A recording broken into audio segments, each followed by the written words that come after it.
વૈશ્વિક કટોકટી વચ્ચે પણ ભારતનું અર્થતંત્ર મજબૂત છે. સૂત્રોમાંથી મળતી માહિતી મુજબ નાણાકીય વર્ષ 2026ના ચોથા ત્રિમાસિક ગાળામાં અનુમાનથી સારા જીડીપી વિકાસદરના આંકડા સામે આવ્યા છે.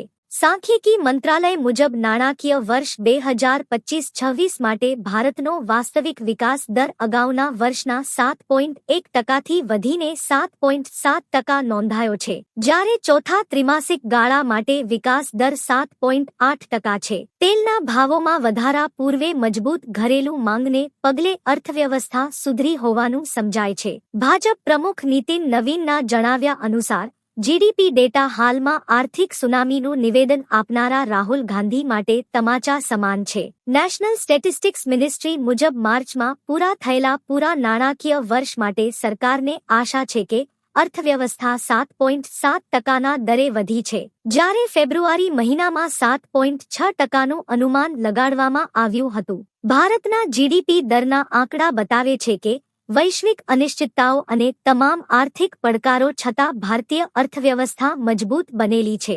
દેશના નોમિનલ જીડીપીમાં 8.9%ની વૃદ્ધિ રહી છે. કૃષિ અને મત્સ્યોદ્યોગ જેવા પ્રાથમિક સેક્ટરમાં 3.2%ની વૃદ્ધિ જોવા મળી છે. સાથે જ સેકન્ડરી અને ટર્શિયરી સેક્ટરે પણ અર્થતંત્રને ટેકો આપ્યો છે, જેમાં ક્રમશઃ 8.8% અને 9.3%ની વૃદ્ધિ રહી છે.